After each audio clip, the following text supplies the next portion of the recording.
Hey, I'm Barbara O'Neill. If you're over 50 and dealing with low energy, joint pain or digestive troubles, I've got something to share. Adding Celtic salt to my daily routine brought incredible benefits to my health. Let me tell you how this natural mineral transformed my well-being. The second most vital element needed for life is water. You can go 3 minutes without oxygen. You can go a couple of weeks without water.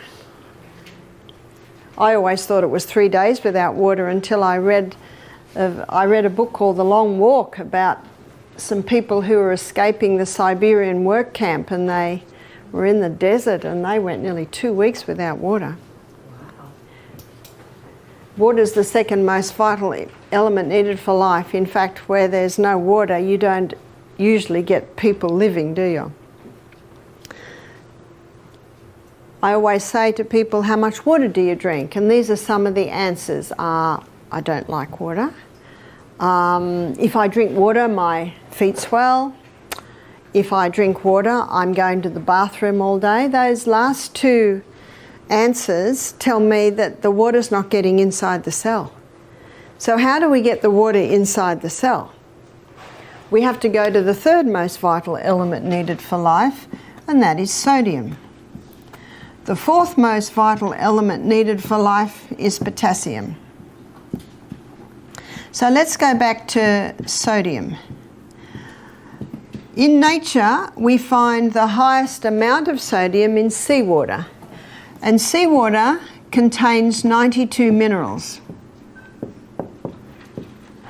Of those 92 minerals,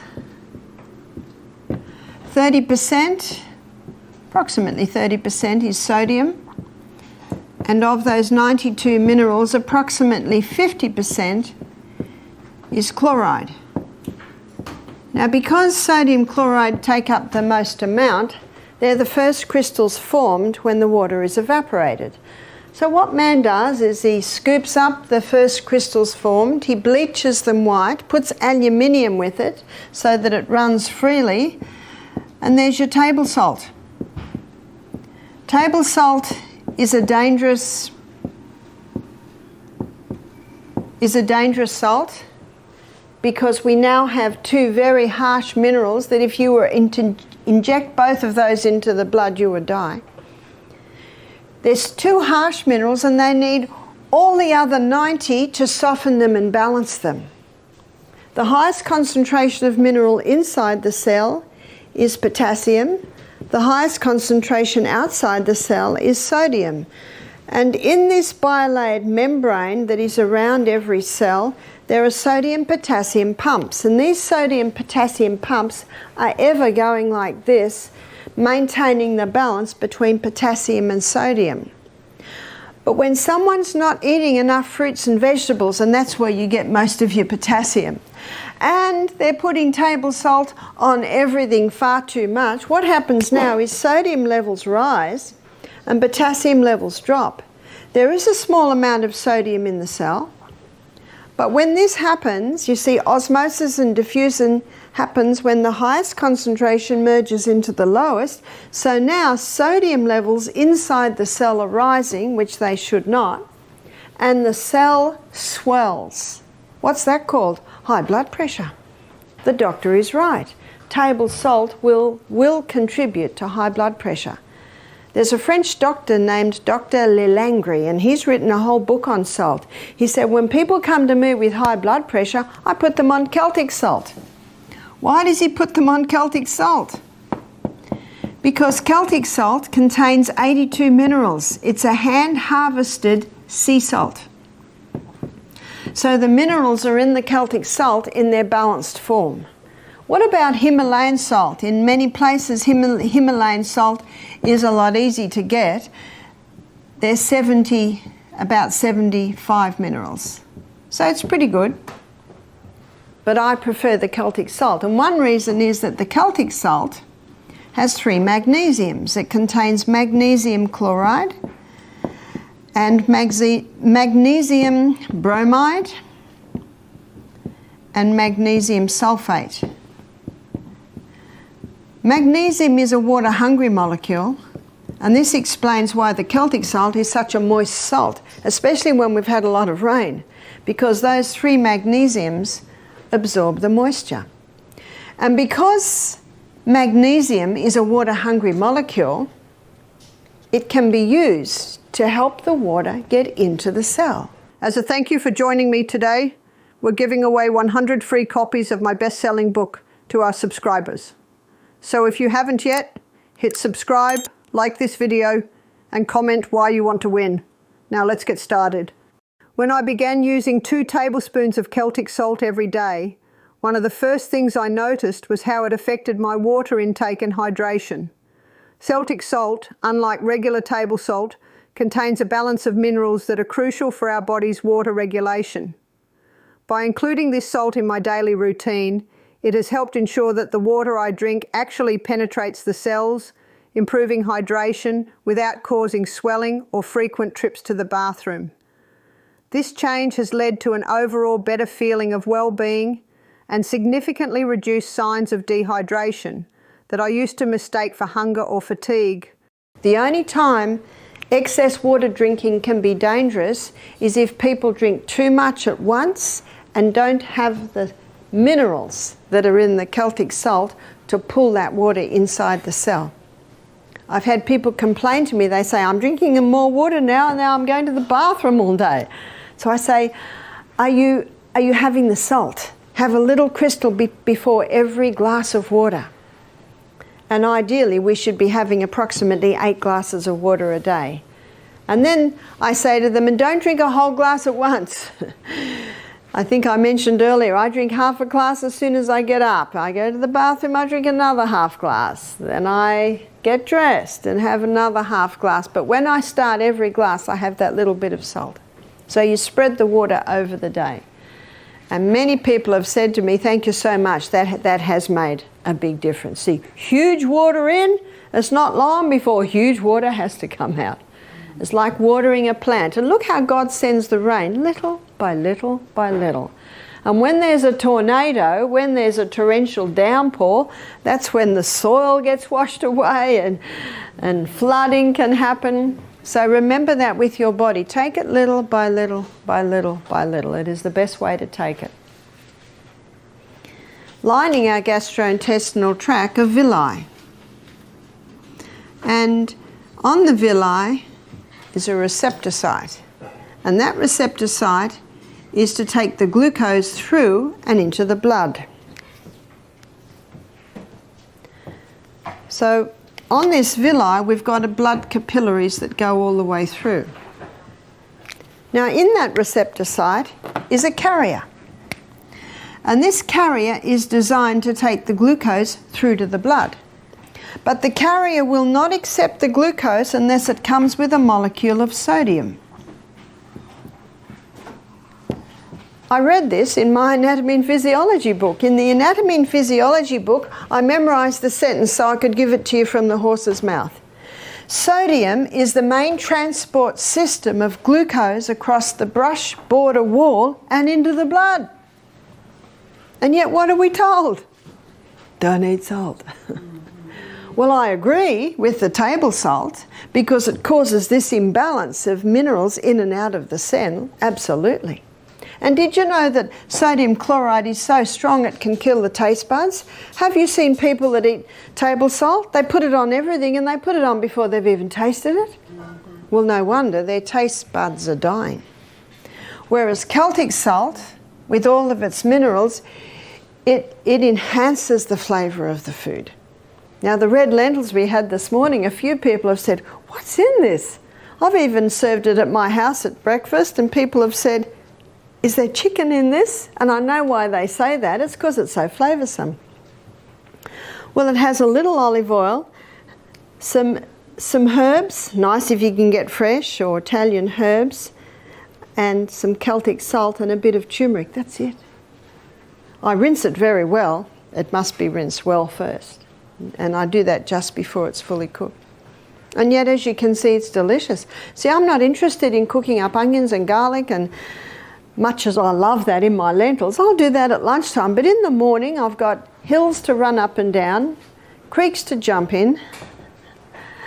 I'm not interested in being in the kitchen for a long time, and that's a very quick dish to make.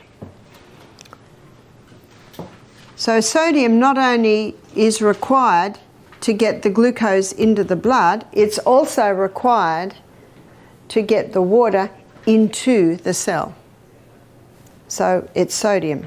It's the third most vital element needed for life. And you can get that information on the 4 vitals in any anatomy and physiology book, chemistry book, biology book. I'm just giving you the facts here. So as you can see, water is very important. But so is the salt. And again, the potassium is found in all your fresh fruits and vegetables. Calcium cannot get into the cell by itself. It needs vitamin D. When vitamin D is present, the calcium is pulled inside the cell. And remember, I showed you the other day that calcium's called the king because when it gets into the cell, all the other minerals piggyback on the back of calcium. Adding Celtic salt to my water intake has been a true revelation, transforming my hydration routine. The rich minerals in this salt work synergistically to pull water directly into the cells, enhancing hydration at a much deeper cellular level. This boost in hydration has greatly reduced my once frequent headaches, and I've noticed more stable, consistent energy throughout the day. By spreading my water intake evenly and including a pinch of Celtic salt with each glass, I've seen a remarkable improvement in how my body absorbs and retains water. This simple method has significantly boosted not only my physical health, but also my mental clarity, making each day feel more productive and focused. The problem is there's insulin resistance at the cellular level. So what causes the insulin resistance? It's the high carbohydrate, high sugar diet. It's just the cell gets to the point where it says, we've got enough. Sick of the sight of you. So how to recover from insulin resistance is to get the glucose, those carbohydrates right down. Get the fiber up, the good proteins and the healthy fats. That's the best way to recover from insulin resistance. But you just imagine for a moment, and this is happening in America a lot today, people are not drinking enough water. They're not having the whole salt, and they're definitely not having many greens, which is where your magnesium is. So the little bit of water they're having is not getting inside the cell. They don't go out in the sunshine because they're scared of getting skin cancer. So they're not getting their vitamin D, so the calcium can't get in and the minerals can't get in. And they're trying to lose weight, so they've listened to a lot of the media hype that you've got to stop the fat because fat will make you fat. So they're on a high carbohydrate diet. Remember what fat will do? It'll give you satisfaction or a satiation, a full feeling. But if you're not having any fat, you just eat and eat and eat and eat and eat and eat. The whole packet of cookies goes, the whole chips go. There's not a sign in your body that says enough. It's the fiber, protein, and the good fats that will give you that sign. So they're on a high carbohydrate diet, thinking that if they go fat-free, they'll lose weight. And can you see what's happening? The water can't get in, the minerals can't get in, the glucose can't get in, and the body says, what are we going to do? Because remember, this is the CBD of the human body. What are we going to do? And the body says, we've got one last thing up our sleeve. We'll just force it into the cell. That's high blood pressure. So high blood pressure can be a result of dehydration. It can be a result of mineral deficiency, magnesium deficiency. It can be a result of vitamin D deficiency. It can be a result of a high carbohydrate, high sugar diet. It can be a result of inactivity. So there's a whole lot of things that can come together to contribute to high blood pressure. That's why the detective hat has to be put on to find out why these things are so. And in some cases it'll be a bit of this one, in some cases a bit of that one, in some cases other things. So let's begin at the mouth. Did you know that in a state of chronic dehydration, too much saliva is produced? Some people think a dry mouth is a sign of dehydration. It is, and too much saliva can be a sign of dehydration. You see, when not enough water is going into the body, and how much water should go in? Let's do an assessment of that. So our kidneys, to know how much water should go in, we need to look at how much is coming out. So in our kidneys, we urinate out 1.5 litre loss. Now, a litre is the same as a quart. So I'm probably best, because I'm speaking to an American audience, to say quart loss, 1.5 quart loss. Out of the skin, it can be 0.5 of a quart loss. Out of the colon, 0.3 of a quart loss, and out of the lungs, it's about a 0.2 of a quart loss. So that equals 2.5 quart loss every day. So 2 quarts is 8 cups. So that's 10 glasses, 8-ounce glasses of water a day is lost out of the body. And we have no reserve tank on the back, do we? The only water that's going in is the water we take in. So we should be drinking at least 2 quarts a day. At least, more if possible. Now at the moment, because you're having a steam sauna every day, I wouldn't be surprised if you've got a 0.8 of a quart loss coming out of your skin because you perspire it profusely. The other half can come in your fruits and your vegetables, maybe your herb teas, vegetable juice through the day. So that's how much water we need. And Dr. Batman Gehaldi, he showed that the first place that we feel that water loss, if we're not replacing the water, the body goes into a form of drought management. And it releases a hormone to manage this drought management. It's called histamine. And if someone has an allergic response to something, what are they given? Antihistamines. You know the best antihistamine is just water. So the first place that water is taken from to try and maintain full blood volume in the veins and arteries is the lining of the stomach. We have a thick mucosal wall lining the stomach, and so now we've got a very thin mucosal wall. Now in that mucosal wall there's sodium bicarbonate, and the sodium bicarbonate is in the mucosal wall to neutralise any stomach acid that might try and get through, and basically protect against stomach ulcers. The effects of using Celtic salt daily have gone beyond basic hydration, creating a noticeable impact on my overall well-being. It has played a crucial role in managing and potentially preventing high blood pressure by maintaining an essential balance between sodium and potassium levels in my body. This balance supports cardiovascular health and serves as a preventive measure against conditions like insulin resistance, which can be worsened by imbalances in these critical minerals.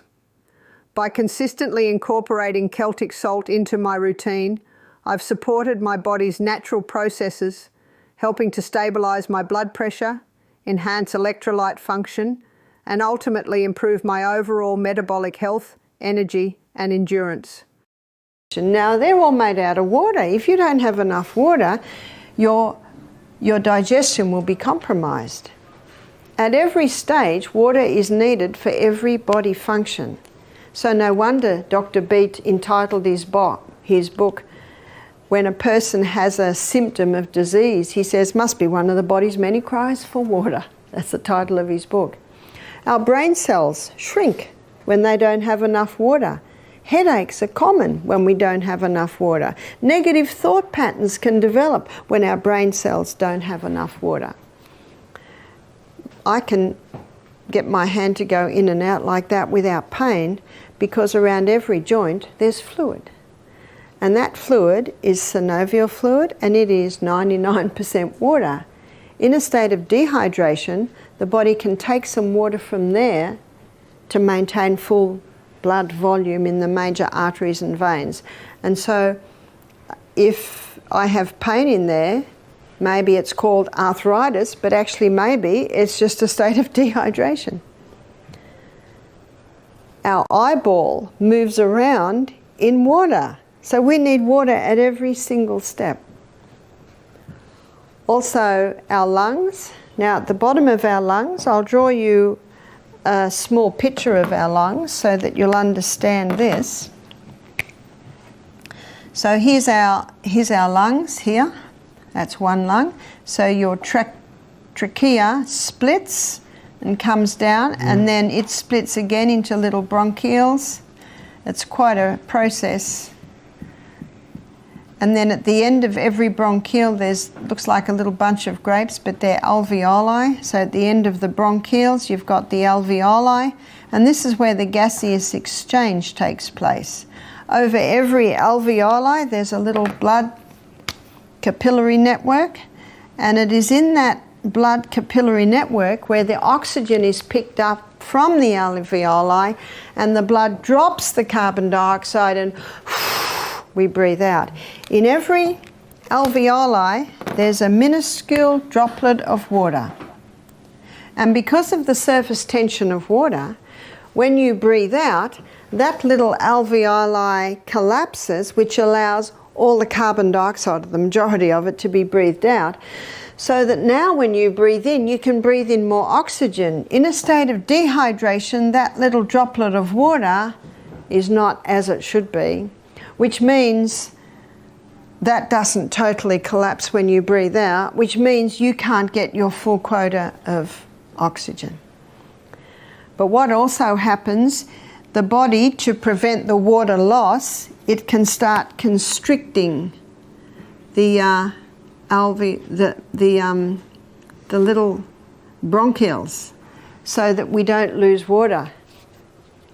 And so one of the signs of dehydration can be constricted breathing. The blood gets very thick in dehydration. Our blood needs to be nice and thin so the heart can pump it easily, so that the little filtering units in our kidneys can filter it with ease. So water is needed for every single body function. I'm going to give you a story of a man that came to our retreat who had three main problems. He had chronic headaches, which he took a lot of painkillers for. He had a very congested chest, and also he had terrible lower back pain. Did you know that 75% of weight held in your lower back is held by water? The other percentage, of course, is taken with your ligaments, your muscles. And so a state of dehydration, lower back pain is quite common. So that's what this man had. And when I was consulting with him, I said to him, "How much water do you drink a day?" He said, "Oh, I don't drink water." I said, "You don't drink water?" I said, "What do you drink?" He said, "Oh, Coca-Cola, coffee," because he has a lot of painkillers. He was only 44. He was a well-built man, but at 44, his quality of life had gone. So we encouraged him to start drinking more water. By the end of the week, the headache had gone. By the end of the week, the lower back pain had certainly eased, and his lungs were a little freer.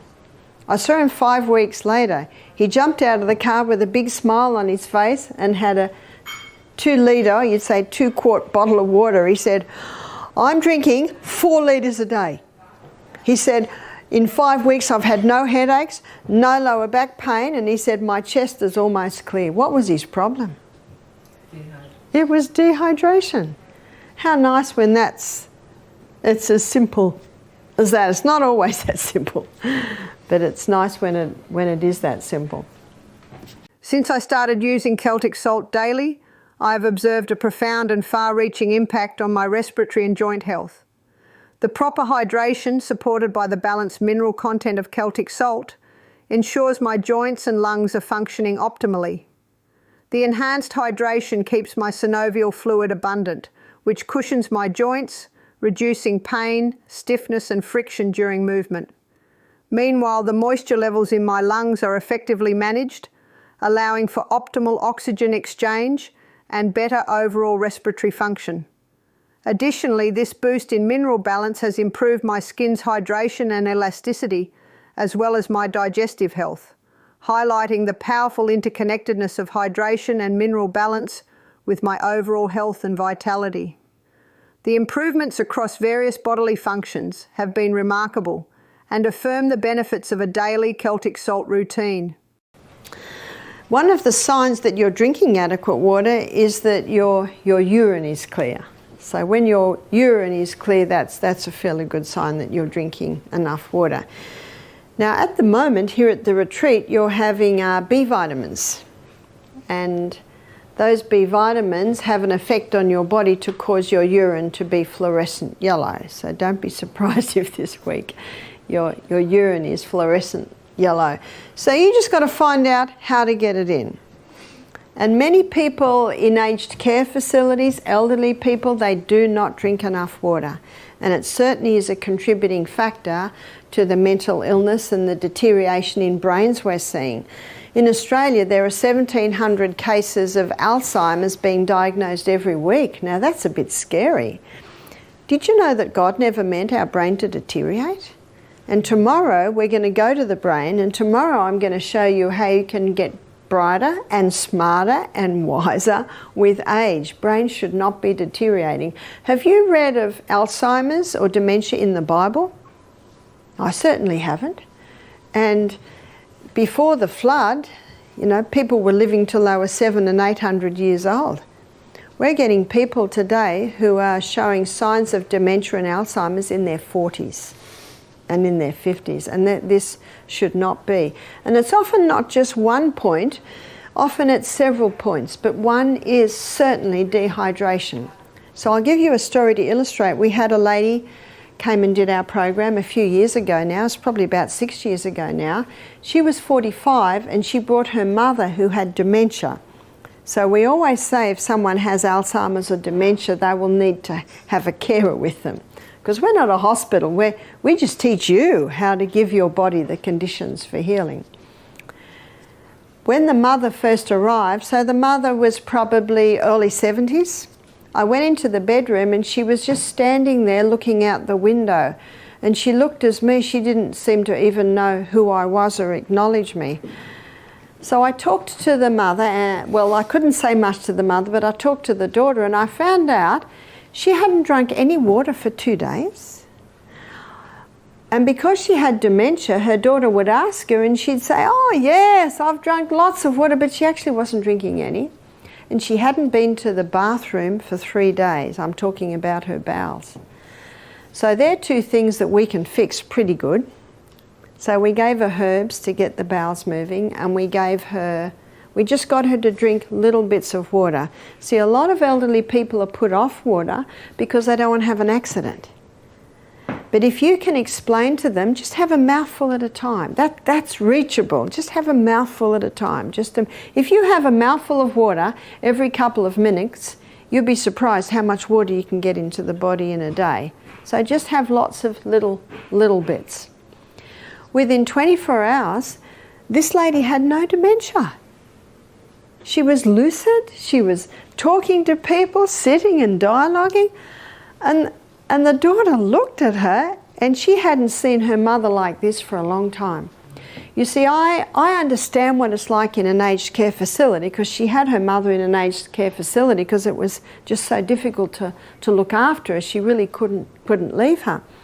That the nurses are so busy, they don't have the time to make sure everyone drinks enough water. And something else happens. When they get them to drink more water, more of the elderly people are having accidents, and then there's a lot more work for the nurses. I understand that. I understand it. I think it's our role to give our body the conditions so we never get there. Is that right? Regular use of Celtic salt has also had a noticeable impact on my cognitive function. By ensuring adequate hydration and mineral intake, I've been able to stave off the mental fog and fatigue that often accompany dehydration and mineral deficiencies. In aged care, I've seen how proper hydration can dramatically improve cognitive clarity in the elderly. My personal experience aligns with this, as staying well hydrated with the help of Celtic salt has kept my mind sharp and alert, offering a stark contrast to the decline often accepted as a normal part of ageing. Thanks for joining me in exploring the powerful benefits of Celtic salt today. If this information was helpful, please give it a like, share it, and leave a comment below. And if you're new here, be sure to subscribe for more health tips. Let's keep working toward a healthier life.